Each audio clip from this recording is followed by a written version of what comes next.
Hello everyone, welcome in Kiran learners academy. हम कर रहे थे दोस्तों chapter wise NCERT and SCERT general knowledge के एमसीक्यू हम प्रैक्टिस कर रहे थे कक्षा 3 से लेके 10 तक, जो कहीं ना कहीं आपके एग्जाम दोस्तों बिहार में पूछे जाते हैं। बीपीएससी का एग्जाम हो, बिहार शिक्षक का एग्जाम हो, ठीक है, एस्टेट का एग्जाम हो, या फिर दोस्तों कोई भी एग्जाम हो, बिहार का पुलिस का एग्जाम हो, बिहार का स्टाफ सिलेक्शन का एग्जाम हो, कोई भी एग्जाम हो जो क्वेश्चन एनसीईआरटी एससीईआरटी बेस्ड पूछे जाते हैं जनरल नॉलेज के, वो सारे हम कवर कर रहे हैं। इस वीडियो में रहने वाला है कक्षा 9 का एनसीईआरटी और एससीईआरटी के वो क्वेश्चन जो इन अध्यायों से बन सकते हैं। ये सारे टॉपिक हैं, इनसे बन सकते हैं। और उनमें से हमने जैसे कि अध्याय 1 में 5 क्वेश्चन है, उसमें से 2 क्वेश्चन वो इंपॉर्टेंट जो क्वेश्चन है विगत परीक्षाओं में पूछे गए वो क्वेश्चन उठाए हैं। इस तरह से सारे अध्याय इस वीडियो में कवर करेंगे। कक्षा 9 NCERT and SCERT based MCQ of general knowledge.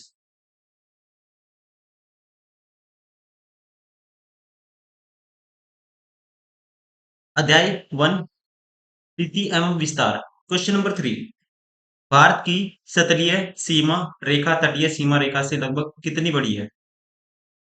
तो दोस्तों, जो हमारी है भारत की सतलीय सीमा रेखा, ये है 15,200 किलोमीटर। और जो तटीय सीमा रेखा है ये है 7,516। अगर हम मिलाएंगे किसको, द्वीप को भी मिला देंगे, द्वीपों को भी मिला देंगे, तो ये बन जाएगी लगभग, द्वीपों को मिला के लगभग ये बनती है 7,516.6। इसका डबल है, ठीक है। तो यहाँ पे कह सकते हैं भारत की जो तटीय सीमा रेखा है दोस्तों, तटीय सीमा रेखा से लगभग कितनी बड़ी है? दोगुनी के आसपास है। तो राइट आंसर होगा ऑप्शन सेकंड, क्या है? दोगुनी। क्वेश्चन नंबर 5, 23.5 डिग्री उत्तरी अक्षांश को क्या कहते हैं? यहाँ पे इसका राइट आंसर होगा ऑप्शन फर्स्ट, दैट इज कर्क रेखा। अध्याय 2, क्वेश्चन नंबर 3, सिप किला सिपकिला दर्रा भारत किस राज्य में है? सिपकिला दर्रा भारत के किस राज्य में है? तो दोस्तों ध्यान रखेंगे, सिपकिला दर्रा भारत के हिमाचल प्रदेश में आता है। राइट आंसर होगा ऑप्शन सेकंड।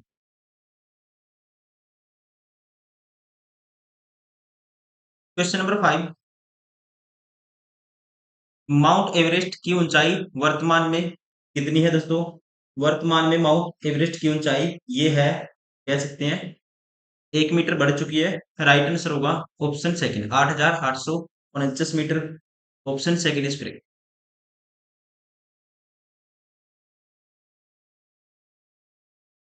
अध्याय 3,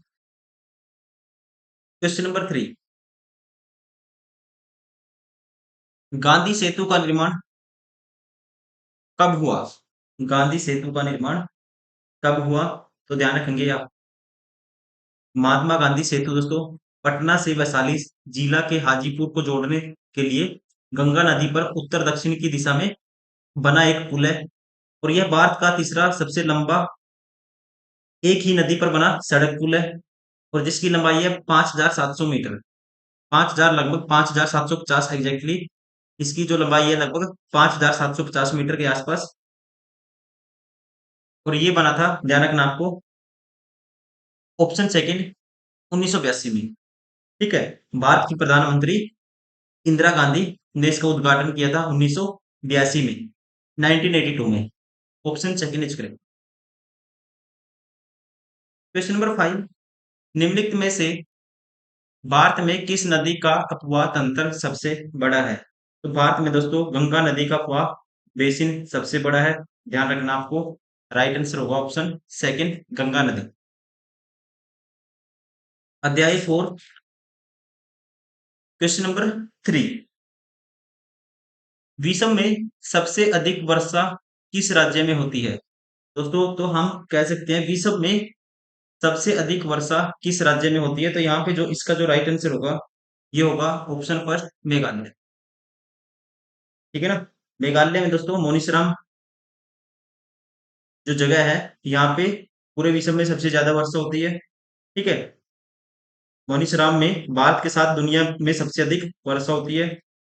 और यहाँ पे ध्यान रखें 11,872 मिलीमीटर की औसत वार्षिक वर्षा के साथ यह पृथ्वी पर सबसे अधिक नम स्थान भी है, मेघालय। ऑप्शन फर्स्ट राज्य पूछा था, तो राज्य भी कौन सा है दोस्तों, किसके अंदर आता है मणिपुरम, मेघालय के अंदर।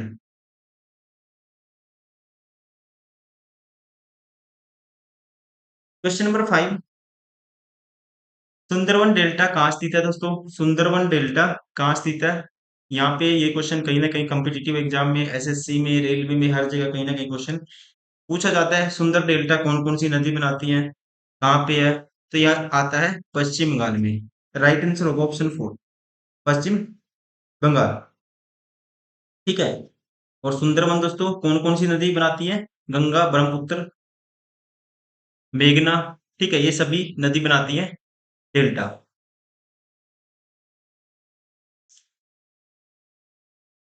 अध्याय 5, क्वेश्चन नंबर 3, कांवर झील बिहार के किस जिले में है।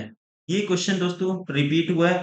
ठीक है, कांवर झील या कह सकते हैं काबर झील भी कहते हैं इसको, और इसे स्थानीय भाषा में कहते हैं काबर ताल या कनवार ताल। ये आती है बिहार राज्य के बेगूसराय जिले में, और मीठे पानी की दोस्तों क्या है, ये झील है।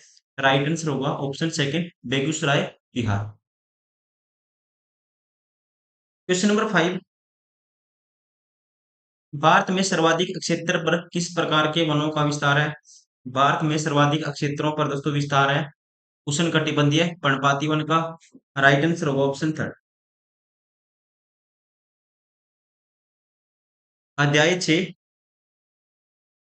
क्वेश्चन नंबर 1, भारत में सर्वप्रथम जनगणना कब हुई थी। अगर सर्वप्रथम पूछता है दोस्तों, तो फिर हुई थी 1872 में।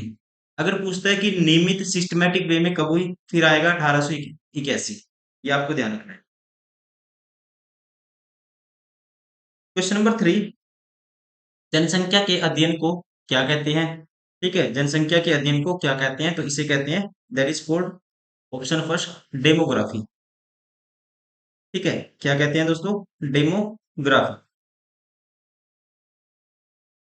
अध्याय 7, भारत के पड़ोसी देश। क्वेश्चन नंबर 3, भारत के 7 पड़ोसी देश कौन कौन से हैं। भारत के दोस्तों जो 7 पड़ोसी देश हैं, वो कौन कौन से हैं, ये आपको बताना है। देखो, आप पाकिस्तान तो आएगा ही है, अफगानिस्तान भी है, नेपाल भी है, चाइना भी है, भूटान भी है, म्यांमार भी है, और बांग्लादेश भी है। यहाँ पे तो देखो भारत का पड़ोसी देश भारत ही दे दिया, ये इसलिए बार हो गया था। यहाँ पे ईरान है दोस्तों, इसलिए बार हो गया। यहाँ पे रसिया, इसलिए बार हो गया। राइट आंसर होगा ऑप्शन थर्ड।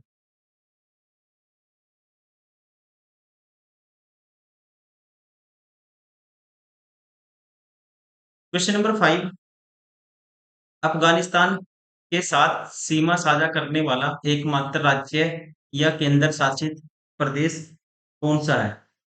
अफगानिस्तान के साथ सीमा साझा करने वाला एकमात्र राज्य या केंद्र शासित प्रदेश कौन सा है दोस्तों, ये आपको बताना है।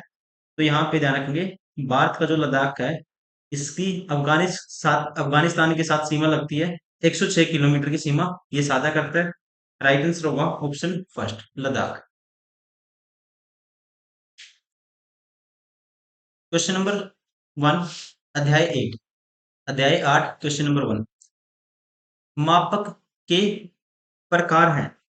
मापक के दोस्तों मापक या माप के प्रकार हैं, ये आपको बताना है। तो यहाँ पे इसका जो राइट आंसर होगा, ध्यान रखना आपको, ये होगा ऑप्शन 2, सॉरी ऑप्शन 4, दो। माप की इकाइयों को निर्दिष्ट करने के लिए उपयोग की जाने वाली दो प्रणालियां हैं, अंग्रेजी और मीट्रिक प्रणालियां। ठीक है, अंग्रेजी और मीट्रिक। राइट आंसर होगा ऑप्शन 4। क्वेश्चन नंबर 2, निम्नलिखित में से कौन सा अंतरराष्ट्रीय मापक का उदाहरण है। निम्नलिखित में से कौन सा अंतरराष्ट्रीय मापक का उदाहरण है, तो यहाँ पे दोस्तों ध्यान रखेंगे, ये आएगा, इसमें आएगा। राइट आंसर होगा option first, sorry option second, प्रदर्शक विधि। प्रदर्शक विधि अंतरराष्ट्रीय मापक का उदाहरण है, जैसे 1 सेंटीमीटर, 25 किलोमीटर, 1 इंच, 8 मील आदि। प्रदर्शक बिन मानचित्र की दूरी और धरातल की दूरी को एक बिन के रूप में प्रकट करने की विधि को प्रदर्शित क्या कह सकते हैं? प्रदर्शक बिन कहते हैं। यहाँ पे राइट आंसर होगा दोस्तों, आपको बस याद करना है इसको। ठीक है, क्या है? प्रदर्शक विधि विधि निम्नलिखित में से कौन सा अंतरराष्ट्रीय माप का उदाहरण है? अंतरराष्ट्रीय जो माप में आएगा प्रदर्शक विधि आएगी। राइट आंसर होगा इसका ऑप्शन सेकंड। अध्याय 9 क्षेत्रीय अध्ययन। क्वेश्चन नंबर 1, भूमिगत जल स्तर में गिरावट का कारण क्या है?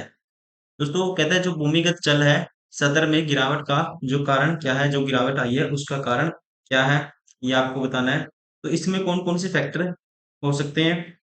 देखो, जनसंख्या कारण है, उद्योग कारण है, कृषि कारण है, सारे के सारे। ठीक है, क्या है दोस्तों?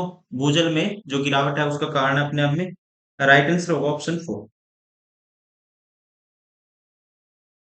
क्वेश्चन नंबर 2, प्रदूषण के प्रकार कौन से हैं? प्रदूषण के प्रकार कौन से हैं? मृदा प्रदूषण होता है दोस्तों, वायु प्रदूषण भी होता है, ध्वनि प्रदूषण भी। तो क्या बोलेंगे हम? उपरोक्त सभी। राइट आंसर होगा ऑप्शन 4।